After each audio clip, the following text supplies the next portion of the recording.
And we've been looking at the Venus images lately from H1 in the blue screen, and Sechi goes back and they'll actually do the more in-depth images. And Wayne, you made just an amazing discovery tonight that I think we need to bring forward. Could you tell us more about what you discovered tonight? Yeah, Steve, thank you. As you know, last week you and I did a program where we showed what we thought was an object next to Venus. Now, Venus was coming back from behind the sun, brightly illuminated, and we got some criticism. We had people saying, well, no, that was just merely Venus reacting to Venus wasn't reacting to anything. All we were seeing was reaction to the coronal mass ejection as it was being thrown out with the solar wind. That's what we were told. Well, I have something here that I would make a dispute to that. And Steve, I found the last 30 days. The last 30 days on Sechi here. So check this out. You ready for this, Steve? Now, watch two things. Watch as Venus comes up on the left, and look at the sun, Steve. You can see a couple of huge CMEs that blast the Earth. Look at that. Now, watch what happens. That's Mercury. Now, this is Venus. Look at this, Steve. But look what's happening at the bottom of the screen. And let me just stop it right there. Steve, they're going to take this footage down. So people, watch this.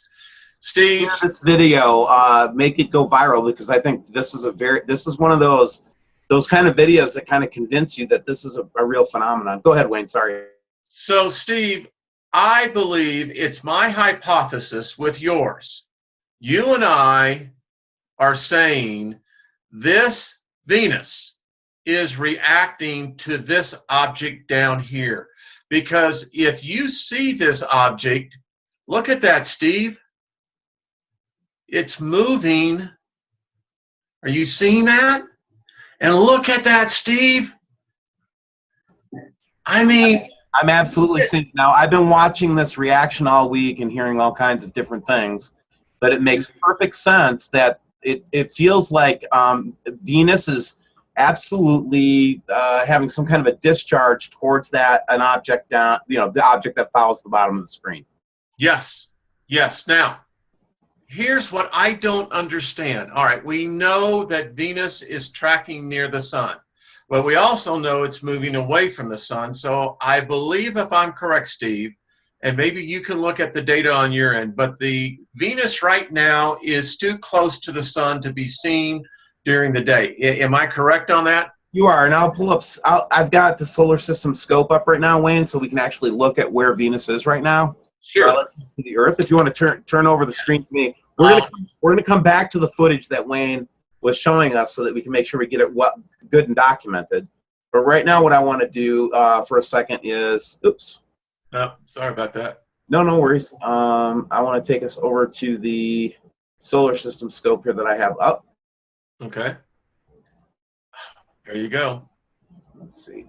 All right. So a couple of things I'll share, and then I'll turn it back to you again, Wayne, here. So the first thing is, I thought it'd be interesting to take a look at the solar system scope. Can you see that on your screen? I can, Steve. All right, great. So here's the Earth, okay? Here is Mercury, and basically, I'm gonna put us in the position of H1 here, okay? Excellent, excellent. So this is H1, and what appears to happen, because it's a retrograde, I'll roll it for a second so you can see the direction of the planets. I guess you can't do it if you do it that slow. But you can see that Venus is moving to the right. Yes. Right? Right. Now, it's showing up in because really H1's more like back here, I guess would be more accurate. Okay? Yeah. All right? Yeah. So here's big Venus going, and it is, let's take it back a couple of days. Not months, Steve, just days. And let's go back to the 7th of June when all of this stuff started. Wow. Actually, okay. First of all, This isn't making much sense to me. All right, let's assume we're okay. Go to July, Steve. Go to July, the month of July. There we go. So now it makes sense again. Okay, sorry. There we go. I lost myself there. So here we are looking at the Earth. Remember, the Earth and the Sun, you know, they're not this big, okay? So we're seeing the Earth here. We're seeing Venus go over our heads. And as I progress through the days, Venus is going like that, and we should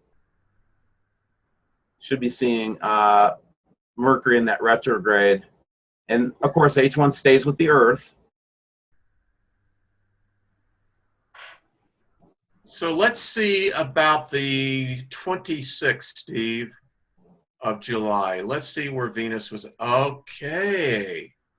How interesting. All right. So if we take this as our reference point, very interesting. So, Steve, you got, all right, so we got Venus as the main stage here. What's going on with Venus? So what is Venus reacting to? I don't know. It's obviously reacting to something big. Now, the question I have, we don't know if that object, and we'll look at the video one more time. Well, you have to remember that Jupiter's behind it, the H1. Yeah. So in this area somewhere, okay? Yeah. We're looking back at the Earth with two satellites, basically. We're in a geosynchronous orbit around the Sun. It's fun. It's a fun orbit, let's say. And listen, I've been beaten to crap on this H1 thing enough to know what I'm talking about nowadays. So here we go. So something was close enough to Venus, and let's just turn the solar system so we can see the classic view of it for a second, right? Something was here, Wayne. Yes, sir. And it was moving in the opposite direction. It was moving in this direction, right? Yes. That would suggest that there's an object out by Venus. Okay. Moving in this direction, right? Yeah. Then that means that the Earth will run into that object if I'm thinking this right. Let's advance it. Let's see where the Earth will be. Let's say in September. Right. Well, September 1st. Yeah. So here's Venus already passed. This object is moving this way. Okay. Yeah. Or it's coming up like this. All right. So let's look at December. I'm just going to go to November 1st. Holy crap. Guess what possibly could be between the Earth and the Sun? All right. We're just speculating here. We're just speculating. But here's the deal. Chris Potter for entertainment purposes only. Yes. All right. So let's just extrapolate here what we're seeing. We know we have 30 days of satellite footage that shows unequivocally that Venus is reacting to something. Right. We also see that something very large is moving in retrograde to Venus in the opposite direction. Okay. They're reacting. See, like it's lighting it up just like my finger. Yeah. There you go. Perfect. Excellent. Excellent. Excellent. I'm sorry, I don't mean to make the sound effect, but it was moving this way. I think it could be coming up. Like, you got to see this too, because this isn't. Show us the ecliptic. Show us the ecliptic. Okay. So now let's just hypothesize here a little bit. So we're going to take this that it's coming up from the southern ecliptic. Right. All right. Now, Steve, allow me to interject one more mystery here. I have been asking this question since July 5th.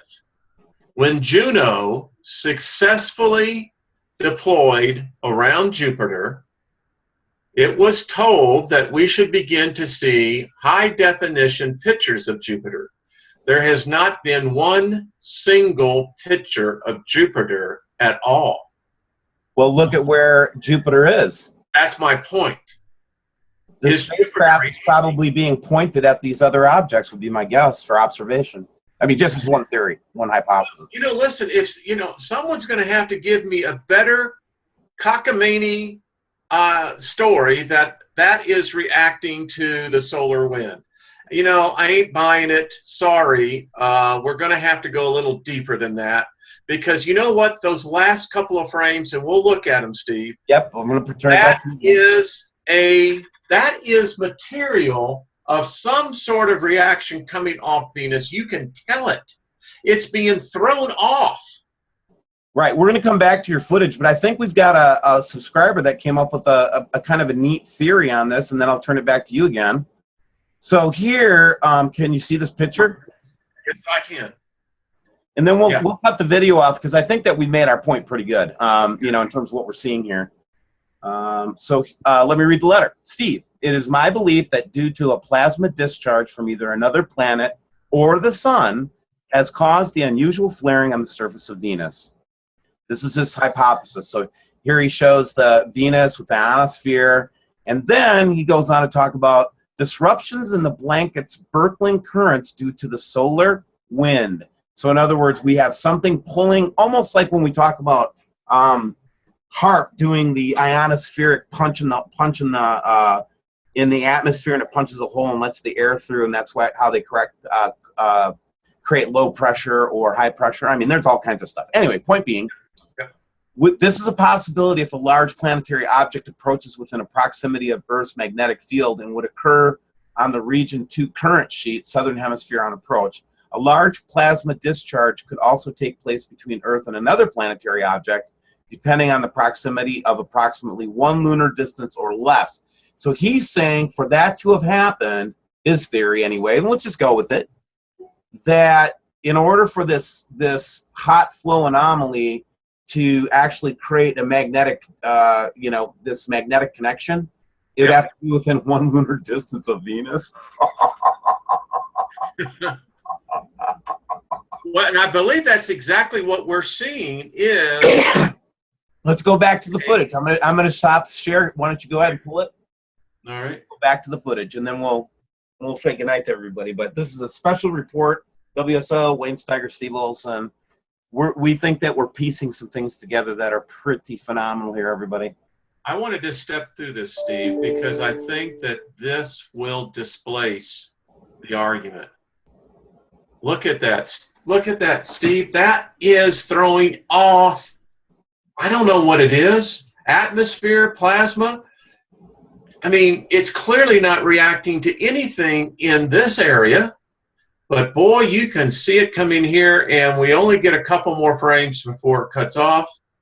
Look at this. All right, let's walk through it one more time, everybody, and then we'll just put it out for comments, everybody. What do you guys think? Do you think that we're seeing a orb relatively close to Venus, close enough for Venus to actually make a plasma connection or plasma discharge towards the object? This round object that goes across the bottom of the screen. Let us know your thoughts. Wayne, you want to close with anything? Yeah, I'll just say I think we're seeing 2 reactions to Venus as it comes around. It seems like it's being pulled here, and then it seems like it's trying to get, look at this. You could almost see a magnetic connection. Look at this, Steve. Earth, object. Now watch. We would not be able to see this, folks, because the Venus is basically tracking with the sun in our sky right now. So it would be behind, like, I know, behind the sun. It's always behind the sun. I know. And the last frame we have on this is right there. So I clearly believe that what we're seeing is planetary reactions, and I can only refer people to go see the Ancient Alien Sky. I mean, this is the Thunderbolts theory all the way at the electric universe.